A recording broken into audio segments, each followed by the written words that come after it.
The gentleman from Texas, Mr. Paul, is now recognized for 60 minutes as the designee of the Majority Leader.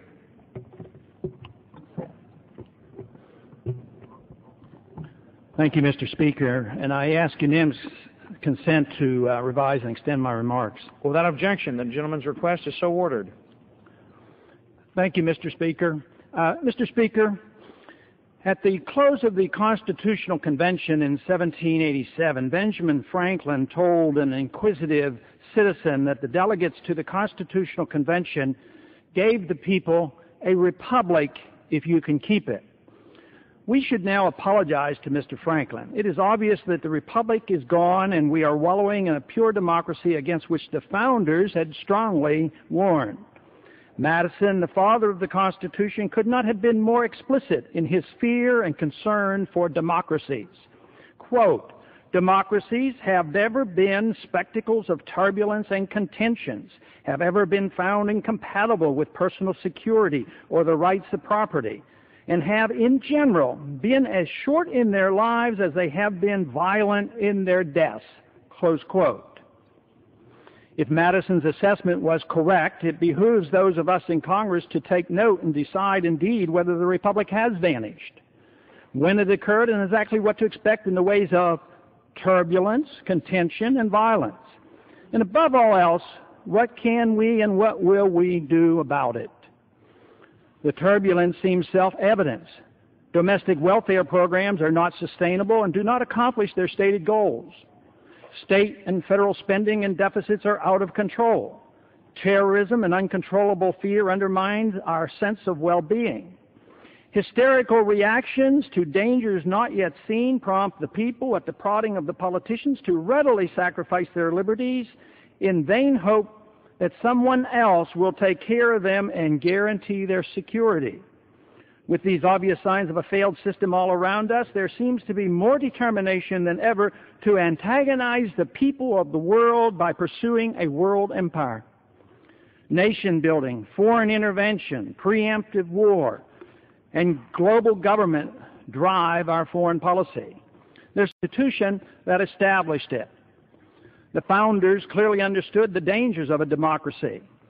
Edmund Randolph of Virginia described the effort to deal with the issue at the Constitutional Convention. Quote, "The general object was to produce a cure for the evils under which the United States labored, that in tracing these evils to their origins, every man had found it in the turbulence and follies of democracy." Close quote. These strongly held views regarding the evils of democracies and the benefit of a constitutional republic were shared by all the founders. For them, a democracy meant centralized power, controlled by a majority opinion, which was up for grabs and therefore completely arbitrary. In contrast, a republic was decentralized and representative in nature, with the government's purpose strictly limited by the Constitution to the protection of liberty and private property ownership.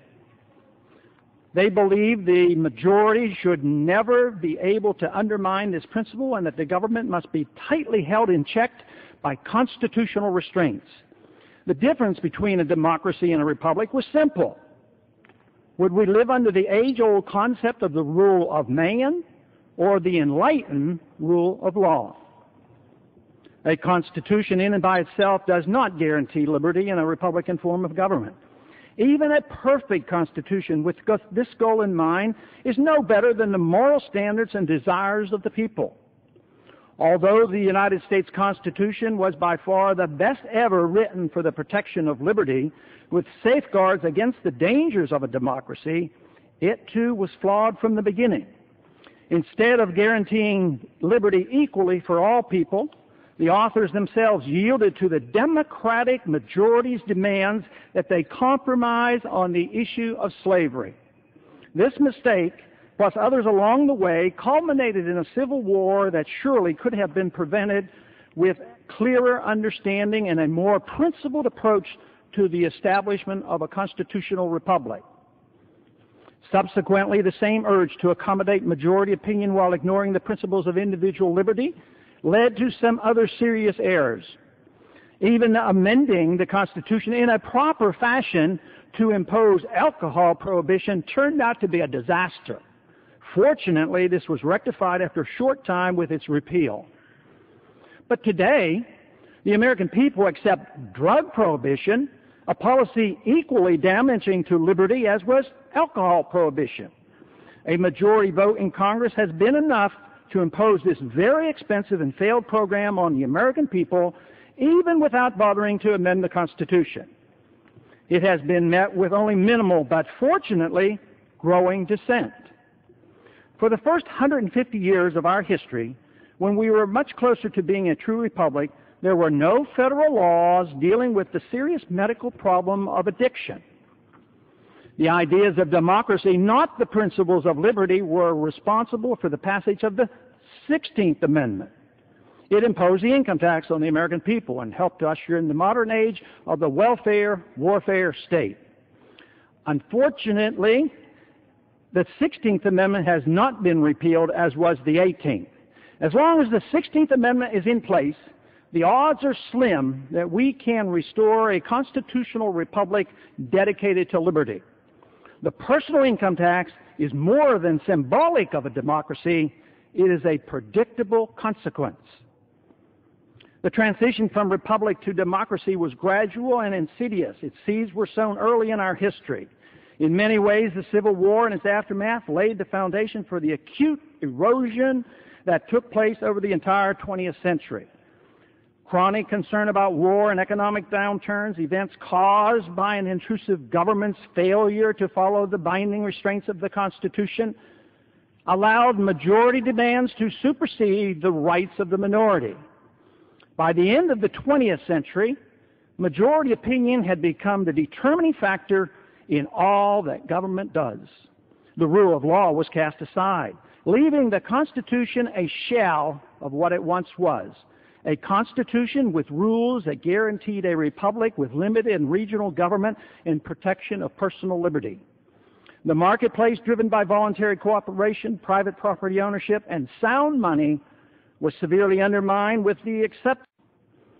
Unfortunately, too many people confuse the democratic elections of leaders in a republic for democracy by accepting the rule of majority opinion in all affairs. For majorities to pick leaders is one thing. It is something quite different for majorities to decide what rights are, to redistribute property, to tell people how to manage their personal lives, and to promote undeclared, unconstitutional wars. The majority is assumed to be in charge today and can do whatever it pleases. If the majority has not yet sanctioned some desired egregious action demanded by special interests, the propaganda machine goes into operation and the pollsters relay the results back to the politicians who are seeking legitimacy in their endeavors. The rule of law and the Constitution have become irrelevant, and we live by constant polls. This trend toward authoritarian democracy was tolerated because, unlike a military dictatorship, it was done in the name of benevolence, fairness, and equity. The pretense of love and compassion by those who desire to remold society and undermine the Constitution convinced the recipients and even the victims of its necessity. Since it was never a precipitous departure from the Republic, the gradual erosion of liberty went unnoticed. But it is encouraging that more and more citizens are realizing just how much has been lost by complacency. The resolution to the problems we face as a result of this profound transition to pure democracy will be neither quick nor painless. This transition has occurred even though the word democracy does not appear in the Constitution or in the Declaration of Independence, and the founders explicitly denounced it. Over the last 100 years, the goal of securing individual liberties within the framework of a constitutional republic has been replaced with incessant talk of democracy and fairness. Rallying support for our ill-advised participation in World War I, Wilson spoke glowingly of making the world safe for democracy and never mentioned national security. This theme has to this day persisted in all our foreign affairs. Neoconservatives now brag of their current victories in promoting what they call hard Wilsonianism. A true defense of self-determination for all people, the necessary ingredient of a free society, is ignored. Self-determination implies separation of smaller governments from the larger entities that we witness in the breakup of the Soviet Union. This notion contradicts the goal of pure democracy in a world government. A single world government is the ultimate goal of all social egalitarians who are unconcerned with liberty. Today, the concepts of rights and property ownership are completely arbitrary. Congress, the courts, presidents, and bureaucrats arbitrarily legislate on a daily basis, seeking only the endorsement of the majority. Although the Republic was designed to protect the minority against the dictates of the majority, today we find the reverse. The Republic is no longer recognizable. Supporters of democracy are always quick to point out one of the perceived benefits of this system is the redistribution of wealth by government to the poor.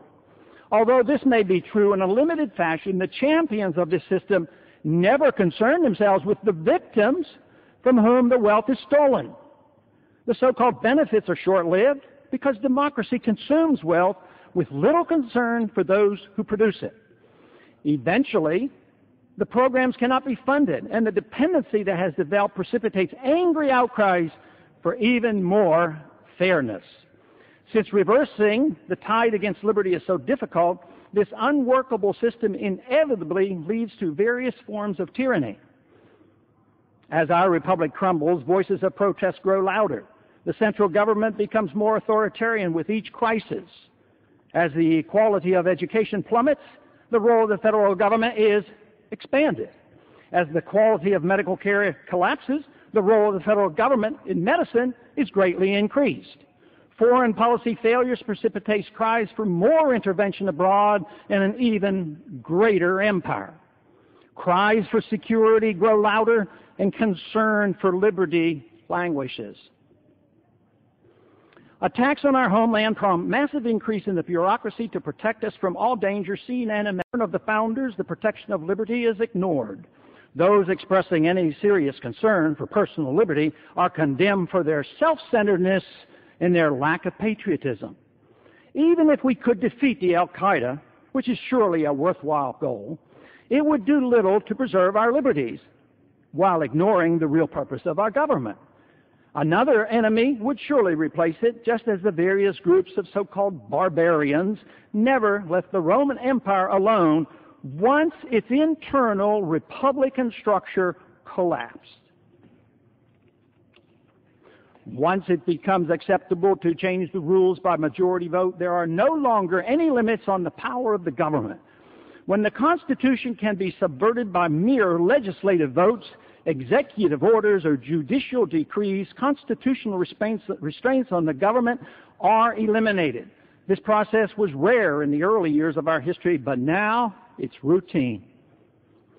Democracy is promoted in the name of fairness in an effort to help some special interest group gain a benefit that it claims it needs or is entitled to. If only one small group were involved, nothing would come of the demands. But coalitions developed, and the various groups band together to form a majority, to vote themselves all those things that they expect others to provide for them. Although the motivating factor is frequently the desire for the poor to better themselves through the willingness of others to sacrifice for what they see as a good cause, the process is doomed to failure. Governments are inefficient, and the desired goals are rarely achieved. Administrators, who benefit, perpetuate the programs. Wealthy elites learn to benefit from the system in a superior fashion over the poor, because they know how to skim the cream off the top of all the programs designed for the disadvantaged. They join the various groups in producing the majority vote needed to fund their own special interests. Public financing of housing, for instance, benefit builders, bureaucrats, insurance companies, and financial institutions, while the poor end up in drug-infested, crime-ridden housing projects. For the same reason, not only do business leaders not object to the system, but they also become strong supporters of welfare programs and foreign aid. Big business strongly supports programs like the Export-Import Bank, the IMF, the World Bank, farm subsidies, and military adventurism. Tax code revisions and government contracts mean big profits for those who are well-connected. Concern for individual liberty is pushed to the bottom of the priority list for both the poor and the rich welfare recipients. Prohibitions placed in the Constitution against programs that serve special interests are the greatest threat to the current system of democracy under which we operate. In order for the benefits to continue, politicians must reject the rule of law and concern themselves only with the control of majority opinion. Sadly, that is the job of almost all politicians. It is clear the motivation behind the millions spent on constant lobbying as well as the billions spent on promoting the right candidates in each election. Those who champion liberty are rarely heard from. The media, banking, insurance, airlines, transportations, financial institutions, government employees, the military-industrial complex, the educational system, and the medical community are all dependent on government appropriations, resulting in high-stakes system of government. Democracy encourages the mother of all political corruption, the use of political money to buy influence. If the dollar spent in this effort represents the degree to which democracy has won out over the rule of law and the Constitution, it looks like the American Republic is left wanting. Billions are spent on the endeavor. Money in politics is the key to implementing policy and swaying democratic majorities. It is seen by most Americans, and rightly so, as a negative and a danger. Yet the response, unfortunately, is only more of the same. More laws tinkering with freedom of expression are enacted in hopes that regulating sums of private money thrown into the political system will curtail the abuse. But failing to understand the cause of the problem, lack of respect for the Constitution, and obsession with legislative relativity dictated by the majority serve only to further undermine the rule of law. We were adequately warned about this problem. Democracies lead to chaos, violence, and bankruptcy greater than taxation alone can provide. Therefore, control of the monetary and banking system is required for democracies to operate. It was no accident in 1913 when the dramatic shift toward democracy became pronounced that the Federal Reserve was established. A personal income tax was imposed as well. At the same time, popular election of senators was instituted, and our foreign policy became aggressively interventionist. Even with an income tax, the planners for war and welfare knew that it would become necessary to eliminate restraints on the printing of money. Private counterfeiting was a heinous crime, but government counterfeiting and fractional reserve banking were required to seductively pay for the majority's demands. It is for this reason that democracies always bring about currency debasement through inflation of the money supply. Some of the planners of today clearly understand the process, and others, out of ignorance, view central bank money creation as a convenience with little danger. That's where they're wrong. Even though the wealthy and the bankers support paper money, believing they know how to protect against its ill effects, many of them are eventually dragged down in the economic downturns that always develop. It is not a new era that they have created for us today, but more of the same endured throughout history by so many other nations. The belief that democratic demands can be financed by deficits, credit creation, and taxation is based on false hope and failure to see how it contributes to the turbulence as the democracy collapses. Once a nation becomes a democracy, the whole purpose of government changes. Instead of the government's goal being that of guaranteeing liberty, equal justice, private property, and voluntary exchange, the government embarks on the impossible task of achieving economic equality and micromanaging the economy and protecting citizens from themselves in all their activities. The destruction of the wealth-building process, which is inherent in a free society, is never anticipated. Once it's realized that it has been undermined, it's too late to easily reverse the attacks against limited government and personal liberty. Democracy, by necessity, endorses special interest interventionism, inflationism, and corporatism. In order to carry out the duties now expected of the government, power must be transferred from the citizens to the politicians. The only thing left is to decide which group or groups have the greatest influence over the government officials. As the wealth of the nation dwindles, competition between the special interest groups grows more intense and becomes the dominant goal of all political action.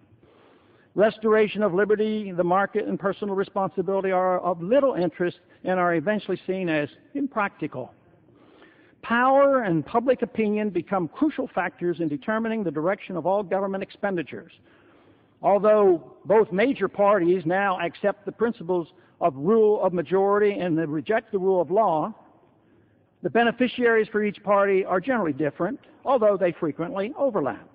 Propaganda, demagoguery, and control of the educational system and the media are essential to directing the distribution of the loot the government steals from those who are still honestly working for a living. The greater problem is that nearly everyone receives some government benefit and at the same time contributes to the Treasury. Most hope they will get back more than they pay in and therefore go along with the firmly entrenched system. Others who understand and would choose to opt out and assume responsibility for themselves aren't allowed to and are forced to participate. The end only comes with the collapse of the system, since a gradual and logical reversal of the inexorable march toward democratic socialism is unachievable. Soviet-style communism dramatically collapsed once it was recognized that it could no longer function and a better system replaced it. It became no longer practical to pursue token reforms like those that took place over its 70-year history. The turmoil and dangers of pure democracy are known. We should get prepared. But it will be the clarity with which we plan its replacement that determines the amount of pain and suffering endured during the transition to another system. Hopefully, the United States Congress and other government leaders will come to realize the seriousness of our current situation and replace the business-as-usual attitude, regardless of political demands and growing needs, of a boycott. Our wealth is running out, and the affordability of democracy is coming to an end. History reveals that once majorities can vote themselves largesse, the system is destined to collapse from within. But in order to maintain the special interest system for as long as possible, more and more power must be given to an ever-expanding central government, which, of course, only makes matters worse. The economic shortcomings of such a system are easily understood. What is too often ignored is that flip side of delivering power to government is the loss of liberty to the individual. This loss of liberty causes exactly what the government doesn't want: less productive citizens who can't pay taxes. Even before 9/11, these trends were in place and proposals were abundant for restraining liberty. Since 9/11, the growth of centralized government and the loss of privacy and personal freedoms have significantly accelerated. It is in dealing with homeland defense and potential terrorist attacks that the domestic social programs and the policy of foreign intervention are coming together and precipitating a rapid expansion of the state and erosion of personal liberty. Like our social welfareism at home, our foreign meddling and empire building abroad are a consequence of our becoming a pure democracy. The dramatic shift away from the republic that occurred in 1913, as expected, led to a bold change of purpose in foreign affairs. The goal of making the world safe for democracy was forcefully put forth by Wilson. Protecting national security had become too narrow a goal and selfish in purpose. An obligation for spreading democracy became a noble obligation backed by a moral commitment, every bit as utopian as striving for economic equality in an egalitarian society here at home. With the growing affection for democracy, it was no giant leap to assume that majority opinion should mold personal behavior. It was no mere coincidence that the 18th Amendment, alcohol prohibition, was passed in 1919. Ever since 1913, all our presidents have endorsed meddling in the internal affairs of other nations and have given generous support to the notion that a world government would facilitate the goals of democratic welfare or socialism. On a daily basis, we hear that we must be prepared to send our money and use our young people to police the world in order to spread democracy. Whether it's Venezuela or Colombia, Afghanistan or Pakistan, Iran or Iraq, Korea or Vietnam, our intervention is always justified with a tone of moral arrogance that it's for their own good. Our policymakers promote democracy as a cure-all for the various complex problems of the world. Unfortunately, the propaganda machine is able to hide the real reasons for our empire building. Promoting democracy overseas merely becomes a slogan for doing things that the powerful and influential strive to do for their own benefit. To get authority for these overseas pursuits, all that is required of the government is that the majority be satisfied with the stated goals, no matter how self-serving they may be. The rule of law, that is, constitutional restraint, is ignored, but as successful as the policy may be on the short run and as noble as it may be portrayed, it is a major contributing factor to the violence and chaos that eventually come from pure democracy. There is abundant evidence that the pretense of spreading democracy contradicts the very policies we are pursuing. We preach about democratic elections, but we are only too willing to accept some, for the moment, friendly dictator who actually overthrew a democratically elected leader or to interfere in some foreign election. This is the case with Pakistan's Musharraf. For a temporary alliance, he reaps hundreds of millions of dollars, even though strong evidence exists that the Pakistanis have harbored and trained al-Qaeda terrorists, that they have traded weapons with North Korea, and that they possess weapons of mass destruction. No one should be surprised that the Arabs are confused by our overtures of friendship. We have just recently promised billions of dollars to Turkey to buy their support for the new Persian Gulf War. Our support of Saudi Arabia, in spite of its ties to the al-Qaeda, is financing and training. It is totally ignored by those obsessed with going to war against Iraq. Saudi Arabia is the furthest thing from a democracy. As a matter of fact, if democratic elections were permitted, the Saudi government would be overthrown by bin Laden ally. Those who constantly preach global government and democracy ought to consider the outcome of their philosophy in a hypothetical Mid-East regional government.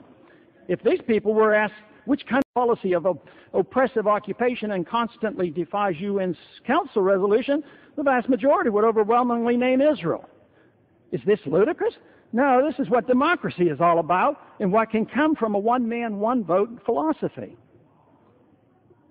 U.S. policy supports the overthrow of the democratically elected Chavez government in Venezuela because we don't like the economic policy it pursues. We support a military takeover as long as the new dictator will do as we tell him. There is no credibility in our contention that we really want to impose democracy on other nations. Yet promoting democracy is the public justification for our foreign intervention.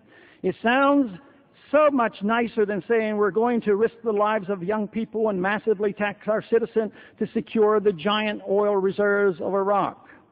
After we take over Iraq, how long would one expect it to take until there are authentic nationwide elections in that country? The odds of that happening in even 100 years are remote. It's virtually impossible to imagine a time when democratic elections would ever occur for the election of leaders in a constitutional republic dedicated for protection of liberty any place in the region. The tragedy of 9/11 and its aftermath dramatizes so clearly how a flawed foreign policy has served to encourage the majoritarians determined to run everyone's life.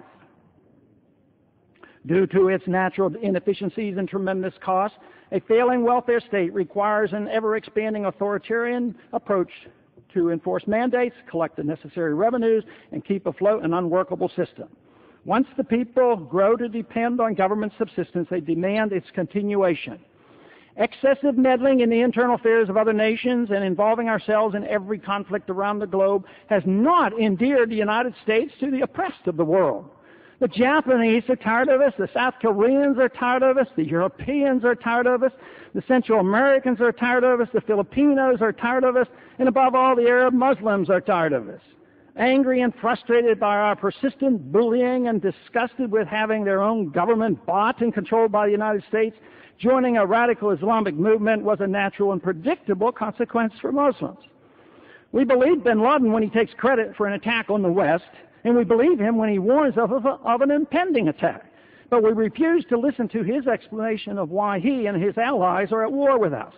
bin Laden claims are straightforward. The U.S. defiles Islam with bases on the Holy Land in Saudi Arabia, its initiation of war against Iraq, with 12 years of persistent bombing, and its dollars and weapons being used against the Palestinians as the Palestinian territory shrinks and Israel's occupation expands.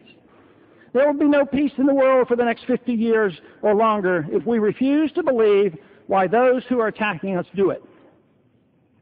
To dismiss terrorism as a result of Muslims hating us because we're rich and free is one of the greatest foreign policy frauds ever perpetuated on the American people. Because the propaganda machine, the media, and the government have restated this so many times, the majority now accept it at face value. And the administration gets the political cover it needs to pursue a holy war for democracy against the infidels who hate us for our goodness. Polling on the matter is followed closely and unfortunately is far more important than the rule of law. Do we hear the pundits talk of constitutional restraints on the Congress and the administration? No, all we ever hear are the reassurances that the majority support the president, therefore it must be all right. The terrorist attacks are related to our severely flawed foreign policy of intervention. They also reflect the shortcomings of a bureaucracy that is already too big, is already big enough to know everything it needs to know about impending attacks, but too cumbersome to do anything about it. Bureaucratic weaknesses within a fragile welfare state provide a prime opportunity for those whom we antagonize by our domination over world affairs and global wealth to take advantage of our vulnerability. But what has been our answer to the shortcomings of policies driven by manipulated majority opinion by the powerful elite? We have responded by massively increasing the federal government's policing activity to hold American citizens in check and make sure we are well behaved and pose no threat while massively expanding our aggressive presence around the world. There is no possible way these moves can make us more secure against terrorism, yet they will accelerate our march toward national bankruptcy with a currency collapse. Relying on authoritarian democracy and domestic and international republic and the rule of law and toward the turbulence of a decaying democracy about which Madison and others had warned. Once the goal of liberty is replaced by a preconceived notion of the benefits and the moral justification of a democracy, a trend toward internationalism and world government follows. We certainly witnessed this throughout the 20th century. Since World War II, we have failed to follow the Constitution in taking this country to war, but instead have deferred to the collective democratic wisdom of the United Nations. Once it's recognized that ultimate authority comes from an international body, whether it's the United Nations, NATO, the WTO, the World Bank, or the IMF, the contest becomes a matter of who holds the reins of power and is able to dictate what is perceived as the will of the people of the world. In the name of democracy, just as it is done in Washington, powerful nations with the most money will control the United Nations policy. Bribery, threats, and intimidation are common practices used to achieve a democratic consensus, no matter how controversial and short-lived the benefits. Can one imagine what it might be like if true worldwide democracy existed and the United Nations were controlled by a worldwide one-man, one-vote philosophy? The masses of China and India could vote themselves whatever they needed from the more prosperous Western countries. How long would a world system last based on this absurdity? Yet this is the principle that we're working so hard to impose on ourselves and others around the world. In spite of the great strides made toward one world government based on egalitarianism, I'm optimistic that this utopian nightmare will never come to fruition. I have already made the case that here at home and powerful special interests take over controlling majority opinion, making sure fairness in distribution is never achieved. This fact causes resentment and becomes so expensive that the entire system becomes unstable and eventually collapses. The same will occur internationally, even if it miraculously did not cause conflict among the groups demanding the loot confiscated from the producing individuals or countries. Democratic socialism is so destructive to production of wealth that it must fail, just as socialism failed under communism. We have a long way to go before old-fashioned nationalism is dead and buried. In the meantime, the determination of those promoting democratic socialism will cause great harm to many people before its chaotic end, and we rediscovered the basic principle responsible for all of human progress. With the additional spending to wage war against terrorism at home while propping up an ever-increasing expensive and failing welfare state, and the added funds needed to police the world, all in the midst of a recession, we are destined to see an unbelievably huge explosion of deficit spending. Raising taxes won't help.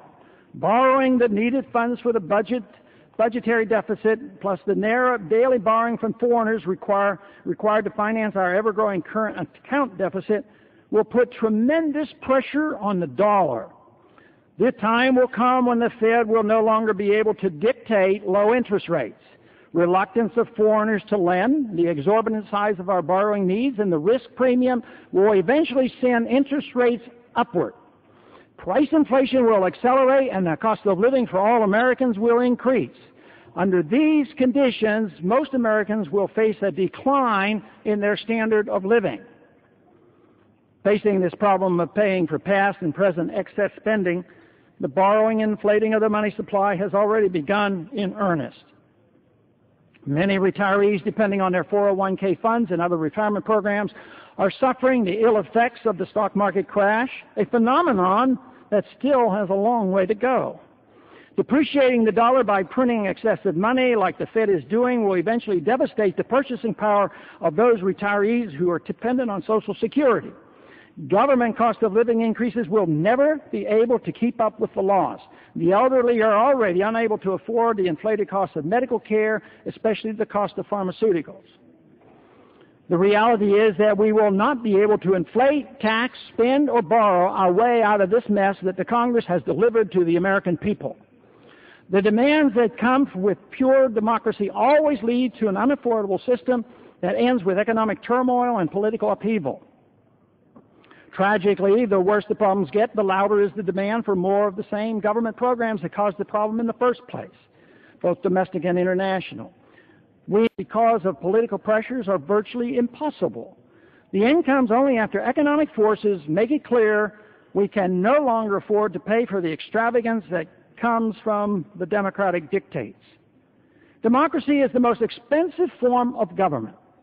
There is no king with an interest in preserving the nation's capital.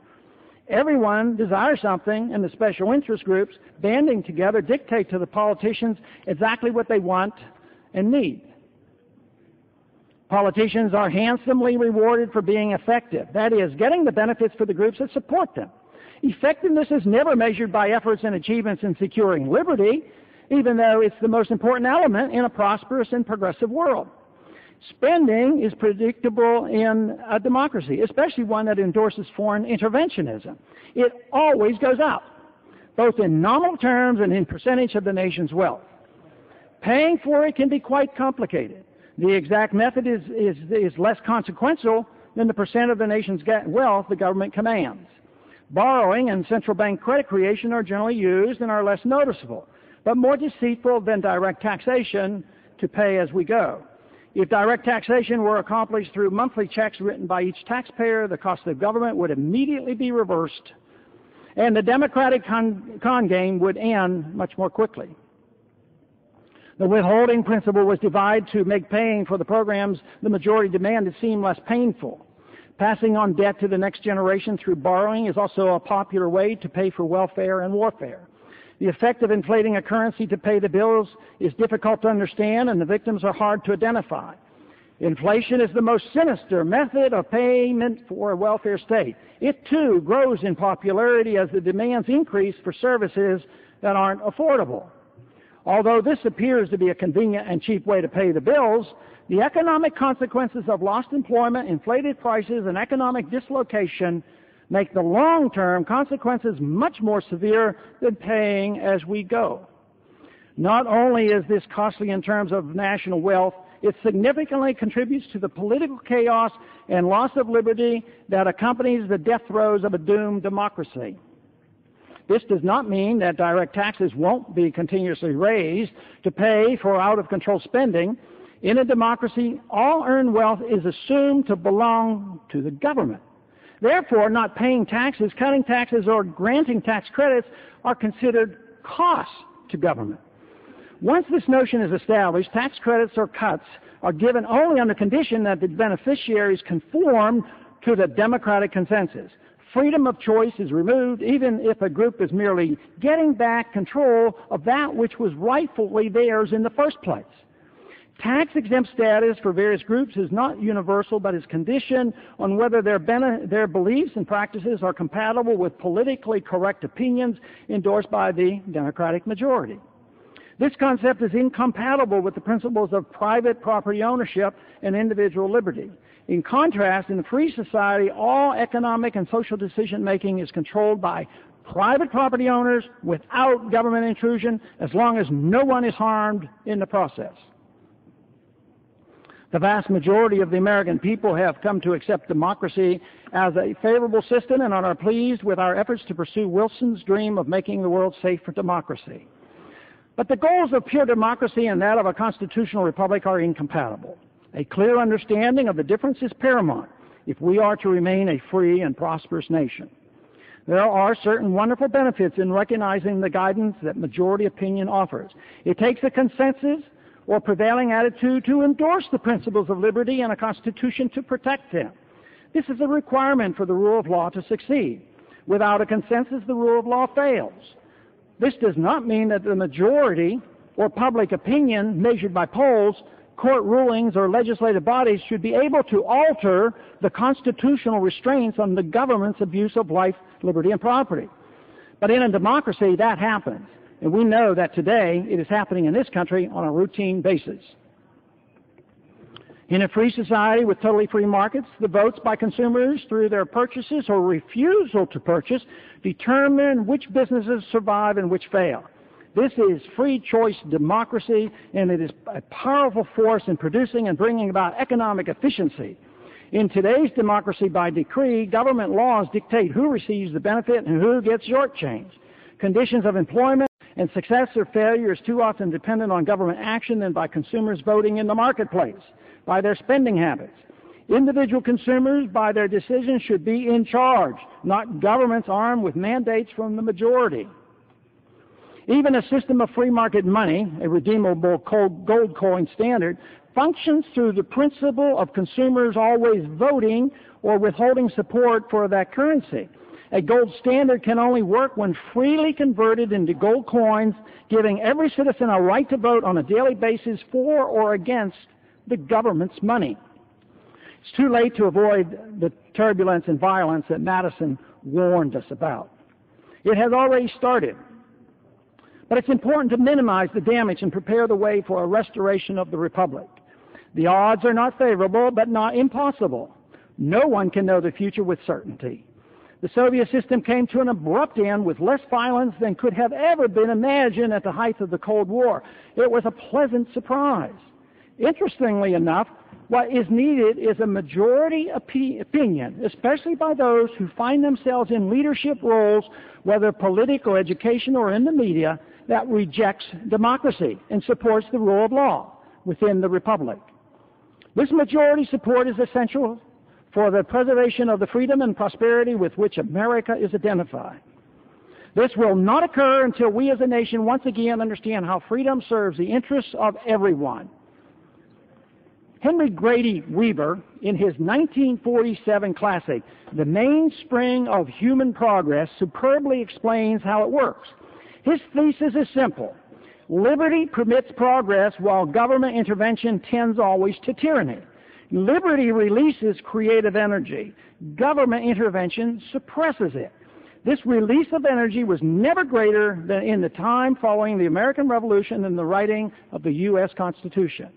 Instead of individual liberty being controlled by the government or superstitious belief about natural and mystical events, the activity is controlled by the individual. This understanding recognizes the immense value in voluntary cooperation and enlightened self-interest. Freedom requires self-control and moral responsibility. No one owes anyone else anything, and everyone is responsible for his or her own acts.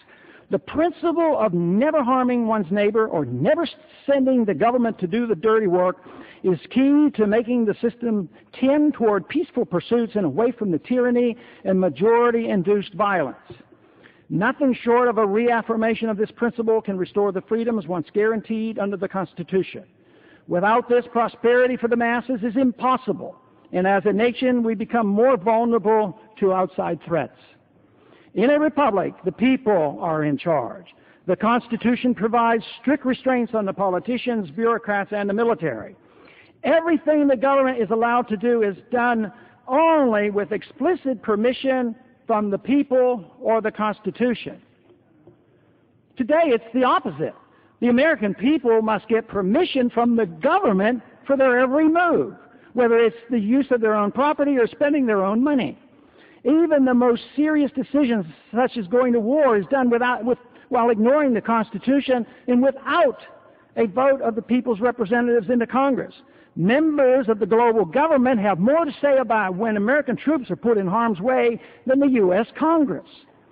The Constitution no longer restrains the government. The government restrains the people in all they do. This destroys individual creative energy, and the mainspring of human progress is lost. The consequences are less progress, less prosperity, and less personal fulfillment. A system that rejects voluntary contracts, enlightens self-interest, and individuals' responsibilities permits the government to assume these responsibilities. And the government officials become morally obligated to protect us from ourselves, attempting to make us better people and setting standards for our personal behavior. That effort is already in full swing, but if this attitude prevails, liberty is gone. When government assumes the responsibility for individuals to achieve excellence and virtue, it does so at the expense of liberty and must resort to force and intimidation. Standards become completely arbitrary depending on the attitude of those in power and the perceived opinion of the majority. Freedom of choice is gone. This leads to inevitable conflicts with the government dictating whatever. One group may promote abstinence, the other tax-supported condom distribution. Arguments over literature, prayer, pornography, and sexual behavior are endless. It is now not even permissible to mention the word God on public property. A people who allows its government to set personal moral standards for all nonviolent behavior will naturally allow it to be involved in the more important aspects of spiritual life. For instance, there are tax deductions for churches that are politically correct, but not for those whose benefits that are considered out of the mainstream. Groups that do not meet the official politically correct standards are more likely to be put on the terrorist list. This arbitrary and destructive approach to solving difficult problems must be rejected if we ever hope to live again in a society where the role of government is limited to that of protecting freedom. The question that I'm most often asked when talking about this subject is, why do our elected leaders so easily relinquish liberty and have so little respect for the Constitution? The people of whom I speak are convinced that liberty is good and big government is dangerous. They also are quite certain that we have drifted a long way from the principles that made America great, and their bewilderment continuously elicits a big why. There's no easy answer to this and no single explanation. It involves temptation, envy, greed, and ignorance. But worst of all, humanitarian zeal. Unfortunately, the greater the humanitarian outreach, the greater the violence required to achieve it. The greater the desire to perform humanitarian deeds through legislation, the greater is the violence required to achieve it. Few understand this. There are literally no limits to the good deeds that some believe need to be done. Rarely does anyone question how each humanitarian act by government undermines the essential element of all human progress, individual liberty. Failure of government programs prompts more determined efforts while the loss of liberty is ignored or rationalized away. Whether it's the war against poverty, drugs, terrorism, or the current Hitler of the day, an appeal to patriotism is used to convince the people that a little sacrifice here and there of liberty is a small price to pay.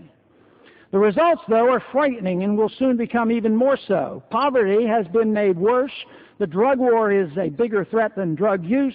Terrorism remains a threat, and foreign wars have become routine and decided upon without congressional approval. Most of the damage to liberty in the Constitution is done by men and women of goodwill who are convinced they know what is best for the economy, others, and foreign powers. They inevitably fail to recognize their own arrogance in assuming they know what is the best personal behavior for others. Their failure to recognize the likelihood of mistakes by central planners allows them to ignore the magnitude of a flawed central government directive compared to an individual or a smaller unit of government makes. C.S. Lewis had an opinion on this subject. Quote, "Of all tyrannies, a tyranny sincerely exercised for the good of its victim may be the most oppressive. It may be better to live under robber barons than under omnipotent moral busybodies.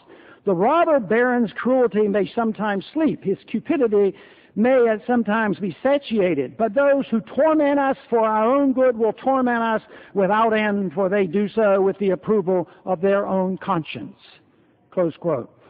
A system that is based on majority vote rather than the strict rule of law encourages the few who thrive on power and exerting authority over other people's lives, unlike the many driven by sincere humanitarian concerns. Our current system rewards those who respond to age-old human instincts of envy and greed as they gang up on those who produce.